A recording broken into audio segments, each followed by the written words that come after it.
to the key piece of news, which is that you're allowed into the 5th generation in the UK, but there's going to be a limit on what you can do to 35% of the market. Do you think that this is a victory for Huawei, this ruling in the UK? How do you look at it?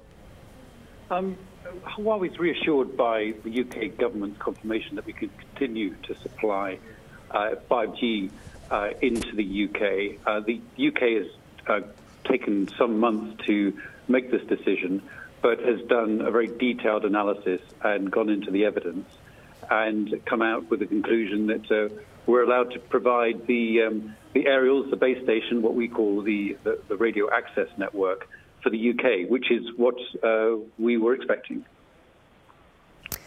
Jeremy, that 35% figure that Manus was quoting, which is a cap, we understand could decline at some point.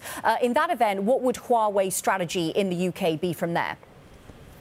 Well, I think the first thing to say about the cap is that using the government's own figures, we're estimating, they estimate that we have about 35% of the current 4G market.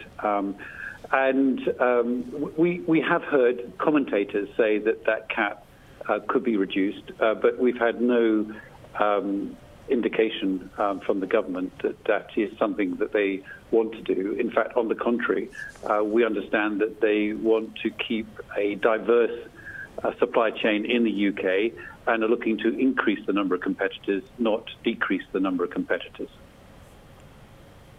What does that increased competition mean in the likes of Samsung or the US players in this market, Jeremy, for you on your margins and your revenue? What do you earn in the UK at the moment in billions, and what pressure will come to bear with increased competition? So the UK market represents about 1% of our total turnover, probably slightly less. Reputationally, it has probably more impact than that. So from an economic point of view, we don't really see a huge change. I mean, after all, 35% market share is, I think it's bigger than Tesco's has in the UK, the market leader in retail. So, you know, we would be satisfied with a 35% market penetration for the UK. So we're not really expecting it to have any significant impact on our business. But we do welcome the decision, and we welcome the approach the UK has taken to including us in the 5G network here in the UK. Yeah.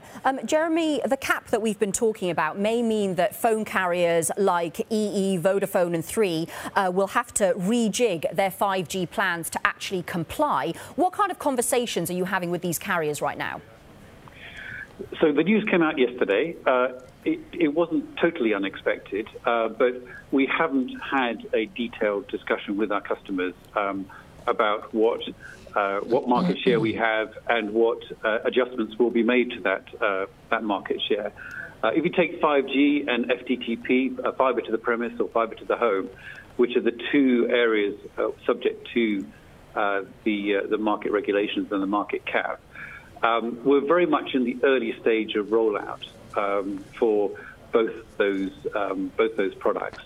So you know we're less than sort of 10% into fibre to the home and just in the very early stages of the rollout for 5G. So any adjustment can be made in the remaining sort of 90% rollout, and so we Jeremy, don't really see anything significant in that. Yes, sorry. I just wondered to what extent this is a hollow victory for you. You talk about, I'd be happy with 35% market share, 1% of our global revenue comes from the UK. But in essence, Nicky Morgan has said you will be excluded from critical national infrastructure. I mean, that's been allowed into the playroom, but not really been allowed to play with the expensive toys. This is about reputational damage. You're in, but you're not at the heart of the evolution at this juncture. So different countries have different models, and you know, in some countries we provide the core, in some countries we provide the RAN and the core, the radio access, the aerials and the core. In the UK, we have not targeted the 5G core, and the economics of providing 5G from a revenue point of view, the vast majority is in the radio access network, not in the core.